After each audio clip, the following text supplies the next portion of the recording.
Hello, Sid Roth. Welcome to my world where it's naturally supernatural. I'm with a very interesting person. His ancestor was the best friend of Muhammad, and he was the first caliph of the entire Muslim world. Is that right, Nasir Siddiq? That is absolutely right, Sid. That's quite a genealogy that you have. Yes, that's why the name Siddiq is synonymous with Abu Bakar Siddiq, the first caliph of the Muslim nation. So, out of curiosity, would most Muslims recognize your last name? Absolutely, absolutely. If I was to go to the Middle East, they would immediately recognize Nasir Siddiq. He's family from the Siddiqs. And speaking of family, he came from a very prosperous family, but he didn't do so bad himself. By 35, he was a millionaire. He had all the neatest cars and homes and everything Hollywood says they'll make you happy. But you know what? He developed a deadly disease. Tell me about that, Nasir. I got very sick, and it started off with blisters on the side of my neck. And by the morning, it had grown to blisters half inch in size on the side of my This isn't supposed to happen to you. Everything. No. But of course, you were working about 18 hours a day, and so your immune system was down -0. They rushed me to hospital. I had passed out twice that night. They rushed me to hospital, Toronto General Hospital in Toronto, Canada. In the emergency section, they diagnosed it as the worst case of shingles ever recorded in the history. I was in so much But wait a second, I had shingles and I was in pain, but that wasn't, I couldn't die from it. Well, this one was from the top of my head all the way down here, all the way down the side of my face, this ear, this neck, this shoulder. They admitted me to hospital. The next morning, this ear was touching this shoulder. It was like a balloon. I looked like a leper, deformed on this side. And my immune system was not fighting back. Now, do you have a picture of that? Would you show us that? Yes, absolutely. This is what I look like in that hospital room. Blisters 1 inch in size, chickenpox, temperature 107.6, and brain damage. In this condition, with hypothermia, they left me to die. Well, the doctors actually came into the hospital, standing over your bed. Yes. They think you're out of it, you're sleeping. Yes. What did you hear them say? They examined me and they said that his immune system has shut down. This is spreading across his body. We can't do anything about the hypothermia because the brain had cooked itself, and they said I would probably be dead by the morning. In fact, Anita, they took her out of the room afterwards and explained to her that if I lived, this is someone that worked with you. Yes, my eye would be blind, my ear deaf, there's brain damage, this side of the face would be paralyzed, and if I lived, I would be a vegetable, but probably I will be dead by the morning. Okay, you hear this horrible report. Yes. You're a Muslim. Yes. Did you prepare? What does a Muslim think when he gets a death sentence like that? Allah is not a healer. Muhammad is not a healer, so we don't turn to Allah to heal us. We assume that we're going to die. But I was afraid of death, Sid. I was petrified of death. Why?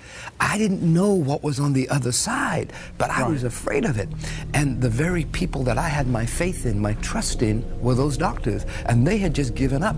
What do you do when the people you got your trust in have given up on you and left you to die? In fear, I cried out. I said, God, if you're real, don't let me die. That's what I cried out.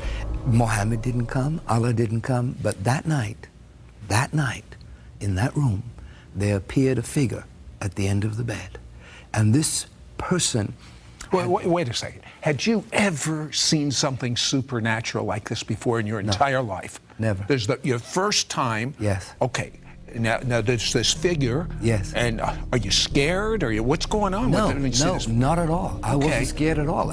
In the middle of the night, I see this figure at the end of the bed, and it was the outline of a person with light radiating from them. I couldn't tell you the way the face looked, but all I could see was this outline of a person with light. Now, I knew it was Jesus. People come to me and they say, but you're a Muslim. Muslims don't know Jesus. Oh, yes, they do. If you read the Quran, Jesus is mentioned many times as a good man, as a healer, as a prophet. Even his birth is mentioned, and that he healed people. But the main thing I understand about Islam, they say God has no son. That's I mean, exactly look at the mosque when they have it right on top in Jerusalem. That's right. He has no son. Well, this person that appeared said two things. I am the God of the Christians, and I'm the God of Abraham, Isaac, and Jacob. Wait a second. As a Muslim, isn't it Abraham, Ishmael, and Jacob? That's right. Ishmael was supposed to be the firstborn, right? Not Isaac, but that's not what this person said. Abraham, Isaac. So to me, it meant a whole lot.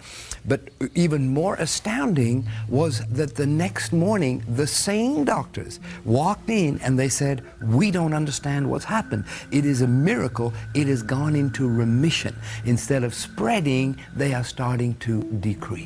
Now, when they said that to you, what did you think? I said, look, I don't know what to tell you, but there was a person. You told them? Oh, they're going to put you in a mental ward. I told them there was Jesus here and he healed me. And a Muslim saying that, they're going to put him away. They didn't believe me. And that became a test case in the city of Toronto. Why is this man alive? In fact, they said it's gone into remission so much, you can go home now. And I said, no, I don't want to go home. That was my security. That little room was my security. You wanted that man to come back? Yes, absolutely. They released me the next day. Now, the problem was that even though it had gone into remission, my head still looked deformed. Right. And so when I would walk down the street, people would cross over the other side. They didn't know what was wrong with me. But what did you do with this man saying, I am the God of Abraham, Isaac, and Jacob? Well, Isaac! I know. Yes, sir. It's like, wait a minute, this doesn't make any sense. Is this Jesus that appeared in my room, is he a prophet, the way the Muslims had taught me all my life, or is he the Son of God? Hold that thought. Let's find out how God supernaturally shows Nasir that he's the Son of God. Jesus is the Son of God. It's the God of Abraham, Isaac, and Jacob. Don't go away. This is amazing.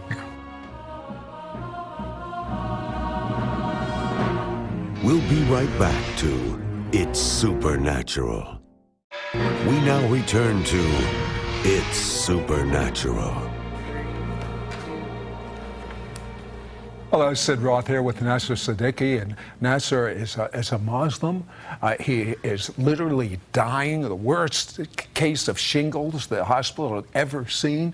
And a man comes in, he just intuitively knows that it's Jesus, and he's emanating such love, such light, that healing begins to start in Nasir's body. The doctors don't understand it. They release him. He wasn't completely healed, but he went from no hope to being able to leave the hospital.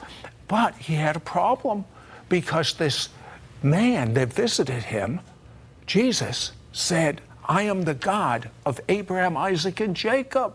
And if he knew one thing, he knew God has no son. But that's what he said. Exactly so what did you do about that? I had that burning question. Is Jesus really the Son of God? And I got home that day, the day I was released from the hospital. The next morning, I wake up at 6 o'clock. I don't know why I woke up at 6, turned on the television. There were two men, just like here, talking about that very question. And on the screen, it says, is Jesus the Son of God? My goodness. Coincidence? I don't think so. That was the very question that was in my heart. And they're talking back and forth. And they were talking about how God sent his Son to die on the cross for our sins because of his love for us. Now, as a Muslim, what did this mean to you? It's so strange. Well, as a Muslim, I was taught all my life that to know that you're going to heaven, your good works have to exceed your bad works. And it's only through works. The only exception of that in Islam is called jihad. Jihad is when you die for your cause. You die for your God. And here I'm hearing these two men talk about not dying for your God, but your God dying for you. I'd never experienced that kind of love in my life. And I said, could this be true? Could it be true that God, the Father, sent Jesus, the Son, to pay the price for my sins, for everything that I've done wrong? This was all new to me, but it was exciting. And these men were talking back and forth that yes, Jesus is the Son of God, and yes, it is documented that he walked the earth, and it is documented that he healed, and it is documented that he died on the cross and paid the price for the sins of all mankind. So what happened with this horrific disease that you had? Well, that day when that program finished, I got on my knees. They led me in a prayer. I asked Jesus to be the Lord of my life. I found a photograph of the way I used to look, and I started praying to this Jesus. Can you make me look like this again? I had looked 75 years old. I had my whole face is aged. 5 days later, I woke up at 5 o'clock in the morning. The doctor said, don't scratch the blisters, they're contagious. But I saw some on my pillow, so I must have scratched them in the middle of the night. I got out of bed, stood under the shower, said for an hour and a half, every single blister from the top of my head, my face, my ear, my neck, my shoulder, fell. And the skin was red like raw meat. And the doctor said I would have white blotches, but as you can see, there's no blotches. So is there any doubt in your mind that God is the God of Abraham, Isaac, and Jacob, and that Jesus is his son? Any doubt? No doubt whatsoever. I'll tell you. I have living proof. I'm sure of that. But what happens when your brother, who you love, who is a Muslim, dies and is in the morgue in another country? Yes. What happened to you, Nasir? My brother was... he died in Westminster Hospital in London, England. They took his body to the morgue. I got the phone call. My wife and I, we started praying because we know where he's going. We know exactly where he's going. And we started praying. And after several hours of prayer, I got the call that he came back to life in the morgue. I wonder what they thought. I mean, that's got to be... Can you picture that scene? I mean, I can picture it. And they brought him back to the intensive care unit, and I flew to England, prayed, and laid hands on him, and he came out of the coma, gave his life to Jesus, and described what he saw. Heaven is real, but said hell is real. What did he see? He saw himself looking down on his body, and he saw the doctors trying to revive his heart because his heart had stopped beating. Then he saw them give up and cover him with a sheet. He saw them looking down. They took his body into an elevator down to the basement to the morgue. Then he found himself falling in a very dark place, and there were creatures there, ugly creatures. He was hard to describe because he was frightened with them. And then finally, as he was falling in this dark hole, he looked up and he saw a crucifix. And this is what he described to me. I said, you saw Jesus on the cross? He said, no, I saw myself on the cross. I said, what? He said, it was the most horrific thing I'd ever seen in my life. I don't ever want to see that again. I said, you deserve to be on the cross because the wages of sin are death unless you accept that Jesus went to the cross for your sins. And he gave his life to Christ. Now, what did he think when he saw these creatures in this pit? He was petrified.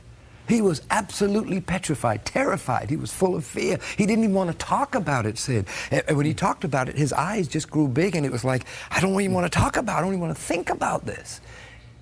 Hell is real. Nasir said something very important. It doesn't matter whether you feel it or not.